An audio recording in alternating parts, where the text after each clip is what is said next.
کچھ ایسے کلمات پتہ لگ جائیں جو دعا کریں تو ایک تقویت ملے. استغفار جو ہے نا صحیح بہت بڑی چیز ہے. استغفار کے بہت سارے کلمات حدیث کے اندر آئے. ایک ہے استغفار رب اغفر لی وتب علی انک انت التواب الغفور. بہت شاندار استغفار ہے. قرآن مجید میں نہیں، یہ حدیث میں. حدیث رب اغفر لی وتب علی انک انت التواب الغفور. ٹھیک.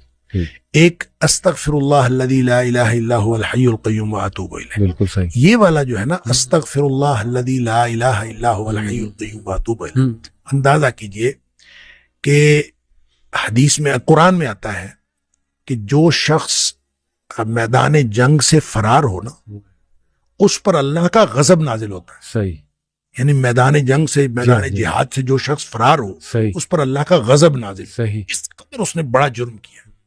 نبی کریم صلی اللہ علیہ وسلم فرماتے ہیں کہ جو شخص سوچ سمجھ کر 3 دفعہ یہ پڑھ لے استغفر اللہ الذی لا الہ الا هو الحی القیوم واتوب الیہ، 3 دفعہ سوچ سمجھ کے پڑھ، نبی پاک صلی اللہ علیہ وسلم فرمایا اللہ تعالیٰ اس کے سارے گناہ معاف کر دیتا ہے، چاہے وہ میدان جہاد سے فرار ہوا ہو. اللہ.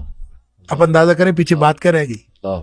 یعنی اتنا بڑا اگر گناہ اس سے سرزد ہوا ہے اور وہ اللہ سے معافی مانگتا ہے استغفر اللہ الذی لا الہ الا هو الحی القیوم، 3 دفعہ یہ کہتا ہے تو اللہ تعالیٰ اس کے سارے گناہ معاف کر دیتا ہے. پھر حدیث میں آتا ہے کہ سبحان اللہ و بحمدہ، صحیح. جو شخص یہ 100 دفعہ پڑھتا ہے صحیح. سبحان اللہ و بحمدہ، بس اتنا، صحیح. اور اللہ تعالیٰ اس کے گناہ معاف کر دیتا ہے چاہے سمندر کی جھاگ کے برابر ہو. کیا یعنی جتنے بھی گناہ ہیں اللہ صحیح. تعالیٰ معاف کر دیتا ہے. بالکل ٹھیک. تو یہ اسی طرح جو اللہم اجرنی من النار ہے، جی ہاں. جی ہاں. یہ 7 دفعہ اگر کوئی شخص صبح کے وقت پڑھ لے، صحیح. 7 دفعہ شام کے وقت پڑھ لے، صحیح. اگر اس دن میں اور اس رات میں اس کی موت آ جائے اللہ تعالیٰ جنت عطا فرما دے گا. پھر سید الاستغفار ہے. جی. یہ تو میں سمجھتا ہوں شارٹ کٹس ہیں. ہاں. تو سید الاستغفار 1 دفعہ پڑھ لے، اللہم انت ربی لا الہ الا انت خلقتنی، تو یہ 7 دفعہ، یہ 1 دفعہ پڑھ لے.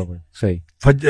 دن کے کسی ایک حصے میں پڑھ لے، اس دن فوت ہو گیا تو انشاءاللہ جنت میں چلا جائے گا. سبحان. رات کے کسی ایک حصے میں 1 دفعہ پڑھ لے سبحان. تو اس رات فوت ہو گیا تو جنت میں چلا جائے گا. تو گویا صبح شام کے یہ اذکار میں یہ تو شارٹ کٹس ہیں صحیح. کہ اگر انسان یہ پڑھ لے صحیح. تو انشاءاللہ وہ جنت میں جائے گا. باقی جو انسان کو یہ خیالات آتے ہیں نا، سائیکولوجیکلی انسان کو ریگریٹ ختم نہیں ہوتا، جی. یا گلٹ ختم نہیں ہوتا، جی.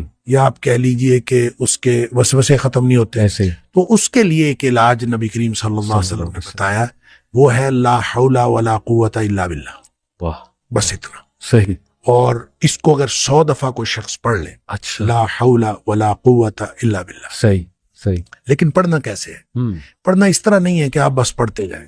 یہ ہے کیا لا حول ولا قوت الا باللہ؟ اصل میں کیا ہے؟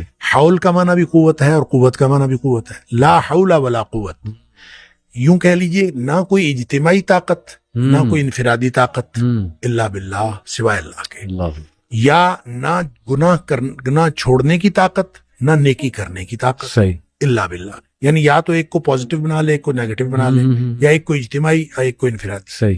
اب اللہ کے سامنے اس کو اپنا مسئلہ سمجھ کے نا، اپنا جو بھی مسئلہ ہے وہ سوچے، صحیح، اور سوچ کے اپنے اللہ کے سپرد کر دے. یا اللہ میری تو کوئی طاقت نہیں، نہ انفرادی نہ اجتماعی، الا باللہ. ہاں تو عطا فرمائے طاقت تو ہو سکتی ہے. کیوں میں اس کو کہتا ہوں یہ بے بسی کا کلمہ ہے. بے بس آدمی اپنے اللہ کے سامنے بے بسی کا اظہار کرے اس کلمے کے ذریعے. صحیح صحیح. تو پھر یہ نبی پاک صلی اللہ علیہ وسلم نے فرمایا، جس شخص نے کہا تھا نا مجھے وسوسے آتے ہیں، جی، آپ نے فرمایا لا حول ولا قوت الا باللہ پڑھا کر، تیرے وسوسے بھی ختم ہو جائیں گے، اور اس کے علاوہ اللہ تعالیٰ تیرے 100 مسئلے حل کر دے گا. واہ واہ. آپ اندازہ کریں ایک شخص کے 100 مسئلے ہوتے نہیں ہیں. صحیح. 2 نہیں تو 4، 4 نہیں تو 6، 6 نہیں تو 8. اس سے زیادہ مسئلے تو کسی کے ہوتے نہیں. ایسے ہی. تو لا حول ولا قوت الا باللہ پڑھنے سے وسوسے بھی دور ہو جاتے ہیں. اور اس کے علاوہ، اور وسوسے جب حدیث میں اس کا لفظ وسوسے آتا ہے تو میں اس کا سمجھتا ہوں کہ اس سے مراد سائیکولوجیکل پرابلمز ہیں. تو جتنے سائیکولوجیکل پرابلمز ہیں وہ اس سے حل ہو جاتے ہیں. اللہ کا ذکر ہر اعتبار سے بہترین ہے، لیکن بعض تو بالکل ایسے ہیں جیسے وہ تیر بہدف ہے. کیا بات. تو یہ شیخ اس کو جنت کے خزانوں میں سے بھی بالکل، اس کو لا حول ولا قوت الا باللہ، اس کو نبی اکرم صلی اللہ علیہ وسلم نے جنت کے خزانوں میں سے خزانہ بھی قرار دیا ہے. اور جس کو جنت کا خزانہ مل جائے اس کو اور کیا چاہیے. آپ کو شاید میں نے یہ واقعہ پہلے سنایا ہو. میرے والد صاحب رحمۃ اللہ علیہ بہت زیادہ ذکر کیا کرتے تھے جوانی میں، صحیح. اور ہماری دادی بھی بتایا کرتی تھی کہ یہ محی الدین بڑا ذکر کیا کرتا تھا. تو اس کے مختلف وہ جنگل میں چلے جاتے تھے، بعض اوقات اپنا ان کا تو طریقہ کار تھا. والد صاحب نے خود مجھے یہ واقعہ بتایا.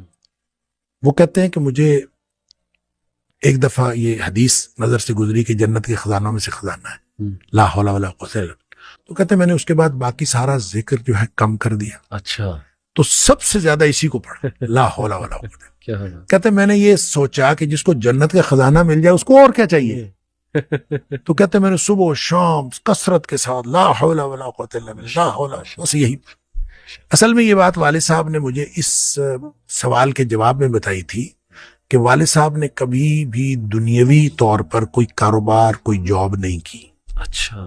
نہ کوئی کاروبار کیا، صحیح، نہ کوئی جاب کی. صحیح صحیح. 16 بہن بھائی ہم تھے جن کو پالا ہے انہوں نے. تو میں نے ایک دفعہ ان سے پوچھا تھا کہ ابا جی آپ کو کبھی زندگی میں کاروبار کرنے کا خیال نہیں آیا؟ ان کا آیا تھا، ان کا کاروبار کا خیال آیا تھا جوانی میں. پھر انہوں نے یہ واقعہ بتایا ان کا، جب یہ میں لا حول ولا قوت الا باللہ بہت زیادہ پڑھتا ہوں، اس سے پہلے کہتے ہیں میں سوچا کرتا تھا کہ میں کوئی کاروبار کر لوں. تجارت کہتے ہیں مجھے بہت پسند تھی، اس لیے بھی پسند تھی کہ نبی پاک صلی اللہ علیہ وسلم کو تجارت پسند تھی، اور اس لیے بھی کہ نبی پاک صلی اللہ علیہ وسلم فرمایا اس میں بہت زیادہ برکت ہے. صحیح. کہتے میں سوچا کرتا تھا، کیا نہیں کبھی. صحیح. تو جب لا حول ولا قوت الا باللہ میں نے بہت زیادہ پڑھا، کہتے ایک دفعہ خواب میں مجھے اللہ تعالیٰ نے دکھایا کہ میرا یوں کر کے دھڑ جو ہے وہ آدھا کر دیا گیا. اچھا. آدھا کر کے مجھ سے الگ کر دیا گیا. اچھا. اور میرا آدھا دھڑ الگ ہو گیا، لیکن میں باقی کا پھر بھی مکمل ہوں. یعنی وہ آدھا دھڑ الگ کر دیا گیا ہے اور میں پھر بھی مکمل ہوں. صحیح. اور مجھے خواب میں ہی بتایا گیا، یہ سمجھایا گیا کہ تیری دنیا ہم نے تجھ سے الگ کر دی ہے. جنت مانگتے تھے نا اللہ، تو ہم نے تجھ سے تمہاری دنیا الگ کر دی ہے. تو والد صاحب یہ فرمایا کرتے تھے کہ اس کے بعد مجھے زندگی میں کاروبار کرنے کا خیال بھی نہیں آیا. اس سے پہلے خیال آتا تھا، کیا تو پہلے بھی نہیں تھا، اس سے پہلے خیال آتا تھا، اس کے بعد کبھی کاروبار کرنے کا خیال